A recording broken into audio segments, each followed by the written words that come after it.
Isang malaking pagkakamali ang isipin na gumaling ka na sa high blood hyperlipidemia o diabetes dahil lang sa pag-inom ng gamot. Hindi ito paggaling kundi pagpapaliban lamang sa mga komplikasyon. Ang gamot ay pansamantalang solusyon lamang at ang tunay na lunas ay dapat magmula sa pagbabago ng pamumuhay. Sa mga pagkain nagpapabuti sa kondisyon ng ating mga ugat, ang pinakamahalaga ay tandaan sa mga chronic metabolic disease na tinatawag nating lifestyle-related diseases, hindi kailanman magiging lunas ang gamot. Magsimula tayo sa high blood pressure. Kapag kailangang mag-pump ng puso ng mas malakas para makapagbigay ng oxygen sa mga tissue, nangangahulugan ito na makipot ang mga ugat. Sa kaso ng coronary arteries, ito ang mga ugat na nasa tabi mismo ng puso na sumasangga agad mula sa aorta. Kaya naman ang mga coronary arteries ay manipis, ngunit ito ang unang ugat na direktang konektado sa aorta. Kaya isipin ninyo, kapag tumaas ang blood pressure, gaano kadali itong magbara o mapunit. Kapag tumataas ang blood pressure, maaaring pumutok ang ugat sa utak, magkaroon ng myocardial infarction, mapunit ang coronary artery o mapunit ang aorta. Kaya para maiwasan ang mga ganitong komplikasyong nagbabanta sa buhay, kailangan talagang pababain ang blood pressure. Ngunit para mapababa ang blood pressure na sinusukat sa braso, pilit itong pinabababa gamit ang gamot. Ano kaya ang mangyayari kung bababaan ang blood pressure gamit ang mga gamot na ito? Ang kondisyon ng mga ugat sa mga dulo ng katawan peripheral blood vessels ay lalo pang sasama. Mas lalo silang makakaranas ng hypoxia o kakulangan sa oxygen at mas lalala ang kanilang estado. Tama, kailangan uminom ng gamot. Kung mataas ang blood pressure at hindi ka iinom ng gamot, malalagay ka sa malaking panganib. Ngunit ang isipin na gumaling ka na dahil uminom ka ng gamot ay isang malaking pagkakamali. Hindi ka gumaling, ipinagpaliban mo lang ang mga komplikasyon. Ganito rin sa diabetes. Kung hindi lulutasin ang diabetes sa natural na paraan, at sa halip ay gagamit ng paraan para piliting ibaba ang asukal, mananatil pinabababa ang blood sugar. Kaya't ang problema ng hindi wastong pag-metabolize ng asukal sa mga tissue ay nananatili pa rin. Kapag rito mananatili sa estado ng hypoxia at acidosis ang mga tissue, kaya sa huli walang talagang nalulutas. Ang papel ng gamot ay ipagpaliban lamang ang mga komplikasyon dulot ng diabetes tulad ng peripheral vascular complications, pagdadialysis, pagkabulag, pagkakaroon ng diabetic foot o neuropathy na nagdudulot ng patuloy na pagsusuka. Hindi nito ginagamot ang diabetes. Sa huli, dahil sa pagsama ng kondisyon ng mga ugat sa dulo ng katawan, maaari pa itong maging sanhi ng pinakamatinding resulta ng matagalang metabolic disease tulad ng cancer. Kaya kailangan ng isang fundamental na lunas. Kapag nagsasagawa tayo ng blood test at lumabas na mataas ang kolesterol o triglycerides, nangangahulugan ito na sa loob ng nakaraang 2 linggo, marami kang kinain na matataba. Kahit sa emergency room, ginagawa namin ang lipid profile test na ito. At kamakailan, may nakita akong isang nakakagulat na resulta. Isang lalaki na nasa kalagitnaan ng kanyang 30s, kung saan ang normal na triglyceride level ay 150 at karaniwan kapag mataas ito, umaabot lang ng 300, 400 o 500. Sa ganong kaso, ipinapaliwanag namin na ito ay napakadelikado at kailangan niyang baguhin agad ang kanyang pamumuhay. Ngunit ilang araw lang ang nakalipas, may nakita akong resulta na 5,000, malamang kahit 1,000 pa lang kapag kumuha ka ng dugo, medyo maputi na ito dahil sa sobrang dami ng taba. Nagpunta siya sa ospital dahil sa pananakit ng ulo at ilang beses ko siyang pinangaralan. Sa totoo lang, ito rin ay isang katangian ng sistema ng kalusugan dito sa Pilipinas. Kung sakaling makumpirma na mataas ang kolesterol ang tamang proseso, ay turuan ng pasyente na baguhin ang kanyang diet sa loob ng 1 linggo hanggang 1 buwan, subaybayan ito. At kung hindi niya ito magawa o kung makumpirma na mayroon siyang familial hypercholesterolemia, doon pa lang dapat magbigay ng gamot tulad ng statin para mapababa ang kolesterol. Ngunit dahil sa napakaikling oras ng konsultasyon, mababang pagsunod ng mga pasyente at dahil sa malaking pagbabago sa ating diet kung saan mas marami na tayong kumakain ng mga pagkaing mataas sa taba at processed foods. Hindi na ito nasusunod at sa halip, gamot na lang agad ang ibinibigay. Iyon ang realidad. Ngunit sa totoo lang, hindi iyon ang tamang paraan. Maraming mga cardiologists ang nagre-reseta ng gamot para sa hyperlipidemia at ito ay dahil may mga pag-aaral na nagsasabing habang mas pinabababa ang antas ng LDL cholesterol, mas bumababa rin ang posibilidad na magkaroon ng cardiovascular disease. Batay dito, itinakda nila ang target na mas mababa pa sa normal na antas. Siyempre, inaamin ko na mas maganda kung mas mababa ang LDL cholesterol, pero ang problema ay ang pagpapababa nito gamit ang gamot ay hindi isang magandang paraan. Bakit? Dahil habang patuloy kang kumakain ng kolesterol mula sa labas, pinipilit naman ng gamot na ibaba ng katawan ang kolesterol, natural magkakaroon nito ng mga side effect. Ang pag-inom ng gamot sa kolesterol habang pinapanatili ang dating masamang diet ay tiyak na mabibigo. Para sa mga nanonood ng video na ito sa Siglang Ginto, sana'y maunawaan ninyo na ang pag-iwas sa sobrang pagkonsumo ng taba sa pamamagitan ng tamang pagkain ang siyang fundamental na lunas. Ang pagpapabuti ng metabolismo ng asukal sa katawan sa pamamagitan ng ehersisyo at paglutas sa insulin resistance ang tunay na lunas. Gusto kong bigyang diin na hindi dapat magkaroon ng maling akala na dahil umiinom ka ng gamot, gumaling ka na. Ang pagbabawas sa katabaan, obesity, ay nakakatulong sa mga chronic diseases tulad ng high blood at diabetes dahil ang mga fat cells ay hindi mga patay na selula. Ang mga ito ay buhay na selula na nag-iimbak ng taba. Kaya kailangan din ng mga selulang iyon na mag-metabolize ng enerhiya. Nangangahulugan iyon na kailangan din ng mga ugat sa mga taba. Habang dumarami ang taba, lalong humahaba ang ating mga ugat. Kapag dumami ang peripheral blood vessels, mas mataas na presyon ang kailangan para mapadalhan ng dugo ang mga iyon. At dahil dito, tumataas din ang blood pressure. Ito ay isang paulit-ulit na masamang siklo. Una sa lahat, kailangan nating iwasan ang taba sa ating katawan. Para magawa ito, una, iwasan ang pagkain ng taba. Pangalawa, iwasan ang pag-iipon ng taba. Hindi ba madalas nating sabihin na iwasan ang refined carbohydrates? Ang problema ay hindi ang complex carbohydrates, kundi ang simple carbohydrates at processed carbohydrates. Kahit carbohydrates ang kinain natin, nagkakaroon pa rin ng taba sa ating dugo. Bakit? Dahil ang sobrang enerhiya ay nagiging taba. Iniimbak muna ito ng atay bilang glycogen at kapag hindi pa rin sapat, ginagawa na itong taba at iniimbak sa iba't ibang parte ng ating katawan sa pagitan ng mga muscle cells sa paligid ng tiyan at sa pagitan ng mga internal organs. Ito ang nagiging numero unong salarin sa mga metabolic disease sa ating katawan. Hindi lahat ng carbohydrates ay masama sa ating katawan. May tinatawag na complex sugar at simple sugar. Ang complex sugar ay hindi gaanong naproseso, buo pa rin kasama ang balat nito at mas matagal ma-absorb ng katawan. Ang simple sugar naman ay dinurog na para mas mabilis ma-absorb. Ang complex carbohydrates tulad ng whole wheat ay dumadaan sa maraming proseso para matunaw sa ating katawan kaya mas matagal at kung dahan-dahan itong ngunguyain, dahan-dahan din itong itataas ang blood sugar habang nagbibigay ng enerhiya. Isa sa pinakadelikadong simple carbohydrates ay ang liquid fructose o corn syrup. Ito ay substance na kinuha mula sa mais ginawang syrup at asukal lang ang kinuha. Gaano kabilis nitong itataas ang asukal sa dugo? Lalo na't likido ito, napakabilis nitong ma-absorb. Ang liquid fructose ay nasa lahat ng uri ng soft drinks at juices. At kung iinumin natin ito na parang tubig lang nang walang pag-aalinlangan, magdudulot ito ng matinding pagtaas ng blood sugar.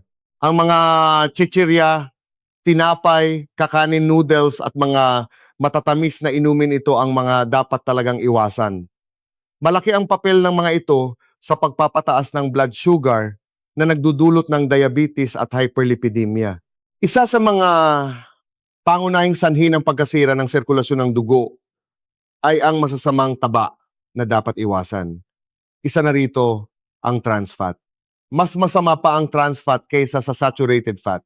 Ang trans fat na karaniwang makikita sa margarine o shortening ay isang uri ng vegetable oil na ginawang solido sa room temperature sa pamamagitan ng pagdagdag ng hydrogen.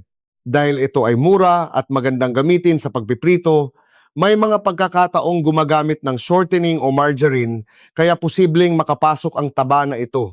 Kaya dapat iwasan ang mga ganitong pagkain at gawing prinsipyo ang pagkonsumo ng mga pagkaing mayaman sa unsaturated fats na walang trans fat. Kahit sa mga vegetable fats, may mga langis na masama ang epekto sa katawan.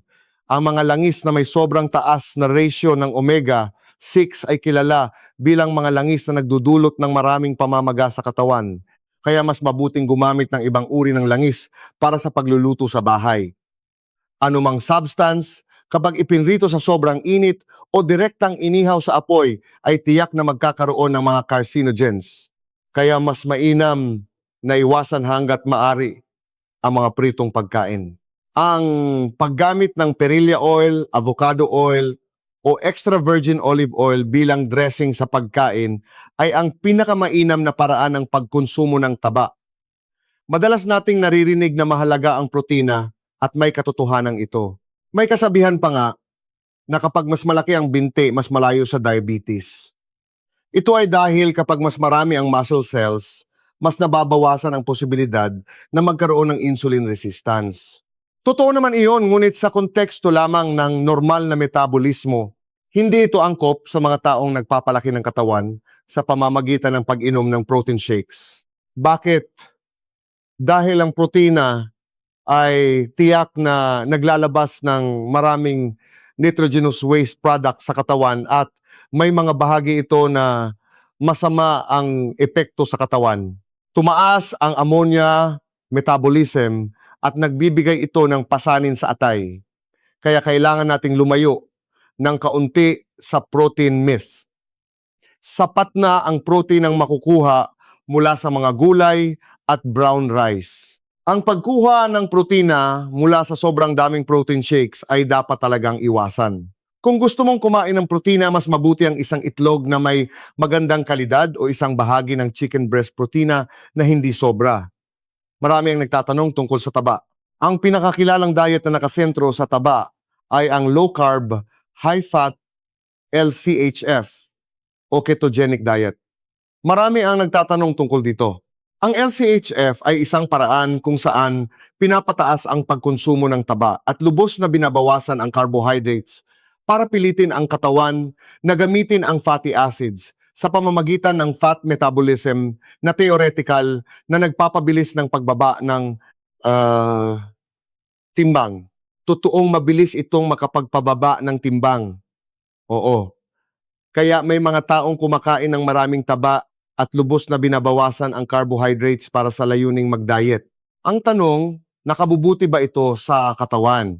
Nagiging problema ito dahil may mga aspeto nito na hindi natural sa pisyolohiya ng katawan. Hindi madaling pumili ng tamang uri ng taba. May mga gumagamit ng butter at iba pa. Sinubukan ko ring igisa ang mga gulay sa butter. Nagkaroon din ako ng dahilan sa pamilya para mag-LCHF kaya ginawa ko to sa loob ng 4 na buwan. Ngunit habang ginagawa ang LCHF kapag nagsisimula ng lumabas ang ketones, nakakaramdam ka ng pagkahilo, pagduduwal at parang may trangkaso. Ito ay sintomas na dulot ng sobrang kakulangan sa asukal na tinatawag ding keto flu. Napakahirap ng ganitong kalagayan.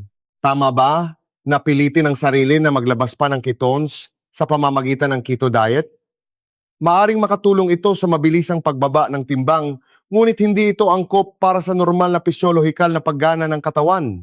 Kaya sa halip na isang paraan para sa sobrang pagdadayet kung ang layunin ay gawing normal ang metabolismo ng katawan at hindi lang basta magbawas ng timbang, mas inirekomenda ko ang diet na nakasentro sa complex carbohydrates, whole, gra at gulay. Sa totoo lang, kahit sa LCHF, palagi nilang binabanggit ang magagandang taba. Madalas nilang banggitin ang MCT, medium chain triglyceride fats, at iba pang magagandang taba. Hindi nila sinasabing ang pagkain ng maraming taba mula sa baka at baboy ay magandang taba. Bakit? Dahil ang taba sa karne ay nagsisilbing imbakan ng mga nakalalasong sangkap. At ang mga karne na makukuha natin ngayon ay may sobrang taas na ratio ng omega. 6, isang uri ng taba na nagdudulot ng pamamaga sa katawan kaya hindi na kailangang sadyaing kainin pa ang taba na iyon. Siyempre, kailangan din ng katawan natin ng omega. 6 bilang isang unsaturated fatty acid, ngunit kapag sobra-sobra, nagpapalala ito ng mga inflammatory reactions. Ang pinakamabisa ay kapag ang ratio ng omega 3 ay 1 at ang omega 6 ay nasa pagitan ng 2 hanggang 4. Sa ganoong ratio ng fatty acid, sinasabing pinakamaganda ang epekto nito.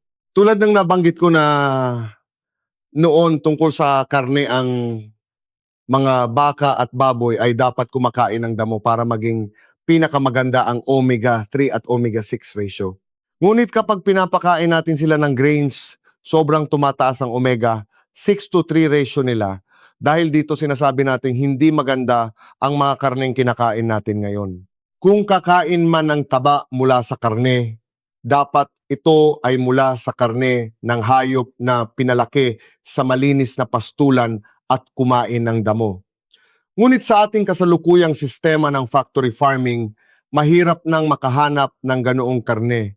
Dahil mahilig tayo sa mga pagkaing matataba tulad ng liempo at high-grade na beef, hindi natin gaanong gusto ang mga karneng kaunti ang taba. Kung kakain ng karne, isang paraan ay ang pagpili ng mga bahagi na natural na kakaunti ang taba sa halip ng mga matatabang bahagi. Isa ring paraan ang pagpili ng lower grade na karne, kung saan hindi gaanong kalat ang taba sa pagitan ng mga kalamnan.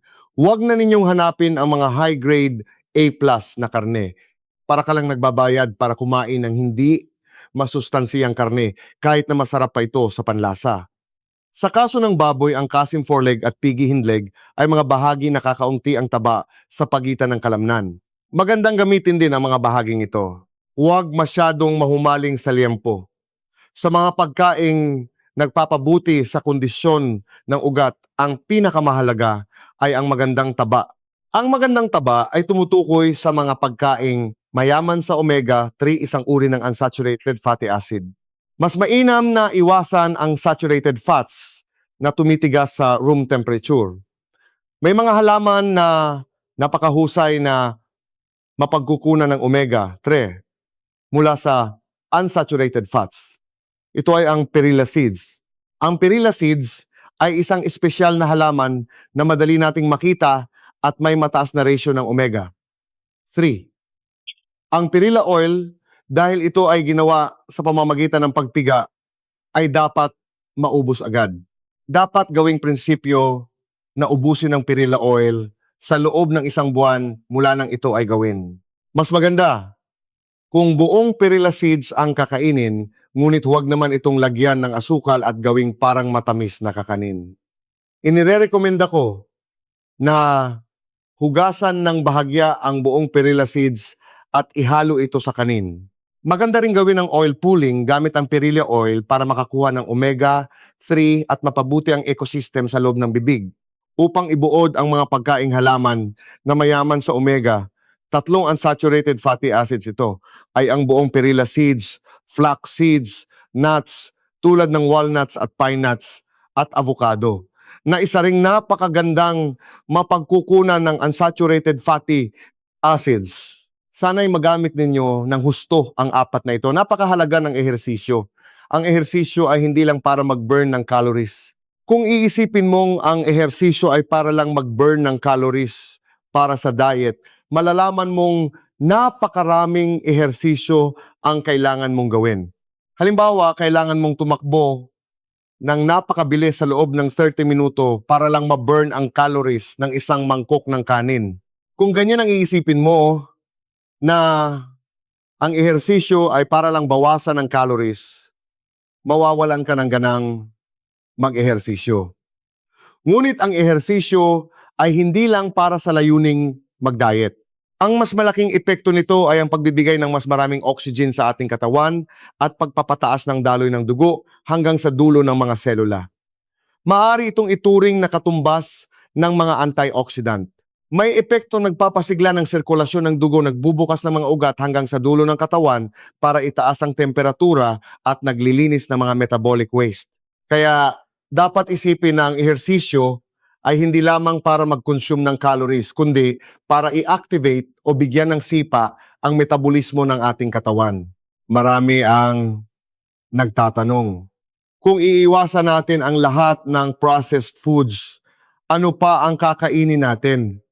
Nangangahulugan iyan na ang mga pagkaing madalas nating nakikita sa paligid ay malayo na sa natural na reaksyon ng ating katawan.